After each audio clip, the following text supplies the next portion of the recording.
പ്രധാനമന്ത്രിയുടെ കൈകൾക്കുള്ളിൽ ഇരിക്കുന്നത്. അവനെ കൊണ്ട് ഒരു രക്ഷയില്ല. ഞാൻ കഴിഞ്ഞ ദിവസം വീട്ടിൽ വന്നിട്ട് അവൻ എന്നെ ഒരു വില ഉണ്ടായിരുന്നില്ല. പ്രധാനമന്ത്രിനെ കണ്ടു, പിന്നെയാണ് നീ. അയ്യോ, ഇത് ഭയങ്കര വലിയൊരു എന്താ പറയുക, ഒരു ഭാഗ്യമാണ് കേട്ടോ. അപ്പം എൻ്റെ ഫാമിലി, എൻ്റെ സെന്റ് ഓഫ് ഫംഗ്ഷൻ, ഓക്കിൻ്റെ ഒരു സെന്റ് ഓഫ് ഫംഗ്ഷൻ അവിടെ അറേഞ്ച് ചെയ്തിട്ടുണ്ട്. അപ്പം അങ്ങനെയാണ് ഫാമിലി ഡൽഹിയിൽ വരുന്നത്. അപ്പം ഡൽഹിയിൽ വന്നു, ഫംഗ്ഷനെ കഴിഞ്ഞു. അപ്പം എൻ്റെ അടുത്ത് ശരത് കമൽ എന്ന് പറഞ്ഞ ടേബിൾ ടെന്നീസ് പ്ലെയർ എൻ്റെ അടുത്ത് ചോദിച്ചു, ശ്രീ നാളെ പ്രൈം മിനിസ്റ്ററിനെ കാണാൻ പോകുന്നില്ലേ, അപ്പൊ ഫാമിലിനെ കൊണ്ടുപോകുന്നുണ്ടോ? ഞാൻ പറഞ്ഞു, ഭായ് ഞാൻ പെർമിഷൻ എടുത്തിട്ടില്ല, അപ്പം ഭയങ്കര ബുദ്ധിമുട്ടായിരിക്കും, പെർമിഷൻ ഇല്ലാണ്ട് നമുക്ക് കാണാൻ പറ്റില്ലല്ലോ, നീ ചുമ്മാ ഒന്ന് ട്രൈ ചെയ്ത് നോക്ക്. അപ്പം ഞാൻ പറഞ്ഞു എന്ന് നോക്കാം എന്ന് പറഞ്ഞിട്ട് ഞങ്ങളുടെ സായിയുടെ ടോപ്സിലെ ഒരു CEO ഉണ്ട്, അദ്ദേഹത്തെ പോയി കണ്ടു. ഞാൻ പറഞ്ഞു, സാർ ഇതുപോലെയാണ്, എൻ്റെ ഫാമിലി ഇവിടെയുണ്ട്, നമുക്ക് പ്രൈം മിനിസ്റ്ററിനെ കാണാൻ എന്തെങ്കിലും ചാൻസ് ഉണ്ടോ? ശരി, ഞാൻ ചോദിച്ചിട്ട് പറയാമെന്ന് പറഞ്ഞു. അതിനുശേഷം ഒരു PMയുടെ പ്രൈം മിനിസ്റ്റർ ഓഫീസിന്റെ ഒരു ഇമെയിൽ ഇടി തന്നു. എന്നിട്ട് പറഞ്ഞു, ശ്രീ ആരൊക്കെയാണ് വരുന്നത് എന്നുള്ളതൊരു ഒരു മെയിൽ അയക്കുക, നമുക്കൊന്ന് ലക്ക് നോക്കാന്ന് പറഞ്ഞു. ഞാനൊരു മെയിൽ അയച്ചു, ഇതുപോലെ അച്ഛനും അമ്മയൊക്കെ വന്നിട്ടുണ്ട്, അദ്ദേഹത്തെ ഒന്ന് കാണാൻ ആഗ്രഹിക്കുന്നു. അപ്പം അദ്ദേഹം ഒരു ഡെഡിക്കേറ്റഡ് ടൈം, ഒരു 4 മണിക്കൂർ ഞങ്ങൾക്ക് വേണ്ടി മാറ്റി വെച്ചേക്കുക അടുത്ത ദിവസം, അതായത് ഫ്ലാഗ് ഹോസ്റ്റിംഗിന്റെ ദിവസം.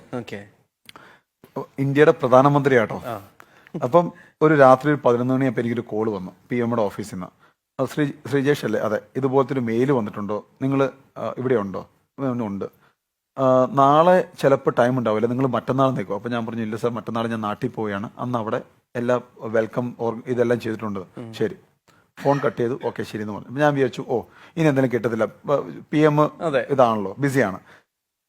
അത് കഴിഞ്ഞ് പിറ്റേ ദിവസം രാവിലെ ആയപ്പോഴത്തേക്കും എനിക്ക് സായിന്നൊരു മെസ്സേജ് വന്നു, ഇല്ല ശ്രീ, PM പറഞ്ഞു കുഴപ്പമില്ല, ഫാമിലിനെ മീറ്റ് ചെയ്യാം, അപ്പം ഇന്ററാക്ഷൻ, അതായത് പ്ലേയേഴ്സുമായിട്ടുള്ള ഇന്ററാക്ഷൻ കഴിഞ്ഞിട്ട് നമുക്ക് ഒരു ഫോട്ടോയ്ക്കും ഇന്ററാക്ഷന് വേണ്ടി ഒരു സമയം തരാം, അത് PM ആയിട്ട് സമ്മതിച്ചതാണ്, കുഴപ്പമില്ല, പെർമിഷൻ കിട്ടിയെന്ന് പറഞ്ഞു. സന്തോഷം. അങ്ങനെ ഞങ്ങൾ ചെല്ലുന്നു, PMനെ കാണുന്നു, ഞങ്ങൾ പ്ലേയേഴ്സിന്റെ ഇന്ററാക്ഷൻ കഴിയുന്നു, ഫോട്ടോ സെഷൻ ഉണ്ടായിരുന്നു, ഇന്ററാക്ഷൻ കഴിയുന്നു, അദ്ദേഹം നമ്മളോട് സംസാരിച്ചു, നമുക്ക് അഡ്വൈസ് തന്നു. അത് കഴിഞ്ഞിട്ടാണ് എൻ്റെ ഫാമിലിനെ മീറ്റ് ചെയ്യുന്നത്. ശരിക്കും പറഞ്ഞു കഴിഞ്ഞാൽ അത്രയും നേരം നിന്ന PM അല്ല ആ ഡോറ് കഴിഞ്ഞ് എൻ്റെ ഫാമിലിയുടെ അടുത്തേക്ക് വന്നപ്പോൾ ഉണ്ടായിരുന്ന PM. എന്നെ സംബന്ധിച്ച് ഞാൻ അദ്ദേഹത്തെ ആദ്യമായിട്ട് അങ്ങനെ കാണുന്നത്. മോനെ കൂടെ ഞാൻ വിചാരിച്ചു വരുന്നു, ഞങ്ങളുടെ എല്ലാ പ്രോട്ടോകോൾ അങ്ങനെയാണ്, ഞങ്ങൾ റെഡി ആയിട്ട് നിൽക്കും, അദ്ദേഹം വരും, സെന്ററിൽ നിൽക്കും, ഫോട്ടോ എടുക്കുന്നു, നമ്മൾ പോകുന്നു. അത് കഴിഞ്ഞിട്ടാണ് ഇന്ററാക്ഷൻ. ഇത് അദ്ദേഹം വന്ന് ആദ്യം മോനെ പിടിച്ചാണ് വർത്താനം പറഞ്ഞു തുടങ്ങിയത്. അവനോട് ഹിന്ദിയിലാണ് സംസാരിക്കുന്നത്, ഇവനാണെങ്കിൽ ഹിന്ദി അറിയില്ലല്ലോ. അപ്പൊ ഞാൻ അവനെ ട്രാൻസ്ലേറ്റ് ചെയ്യുന്നു. കുറച്ച് കാര്യങ്ങൾ അവനെ SONOക്കെ അടിച്ചു, അത് ലക്കിലങ്ങ് അടിച്ചു പോയി. അത് കഴിഞ്ഞ് മോളുടെ അടുത്ത് സംസാരിക്കുന്നു, അച്ഛൻ്റെ അമ്മയുടെ അടുത്ത് സംസാരിക്കുന്നു, ചേട്ടൻ്റെ അടുത്ത് സംസാരിക്കുന്നു. അത് കഴിഞ്ഞ് അവനെ പിടിച്ചു നിർത്തി ഫോട്ടോ എടുക്കുന്നു, അവനെ കെട്ടിപ്പിടിക്കുന്നു. അത് കഴിഞ്ഞ് നീ എൻ്റെ കൂടെ വാ എന്ന് പറഞ്ഞ് അവൻ്റെ കൈയും പിടിച്ചിട്ടാണ് പിന്നെ പ്ലേയേഴ്സിന്റെ ലൗഞ്ചിലേക്ക് പോയത്. ഞങ്ങൾക്ക് അവിടെ ഒരു ഏരിയ ഉണ്ട് ടീ കോഫിക്ക് വേണ്ടി. അവിടെ പോയി അവനെ കൊണ്ടുവന്ന് അവൻ്റെ വായിലൊരു ചോക്ലേറ്റ് വെച്ച് കൊടുത്തു, അവിടുത്തെ ഒരു കേക്ക്. ഞാൻ ആലോചിക്കുക, കാരണം എൻ്റെ അച്ഛൻ എങ്ങനെയാണോ എൻ്റെ മോനെ താലോലിക്കുന്നത്, അതുപോലെ തന്നെയാണ് അദ്ദേഹവും എൻ്റെ മോനുമായിട്ട് എന്താ പറയുന്നത് ഇന്ററാക്ട് ചെയ്തത്.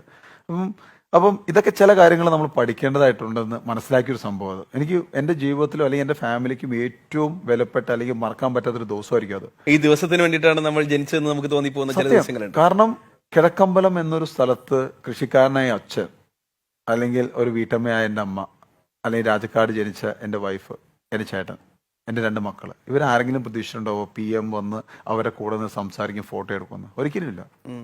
അപ്പം പിന്നെ അത് മാത്രമല്ല, അത് അദ്ദേഹത്തിന്റെ ക്വാളിറ്റിയാണ്.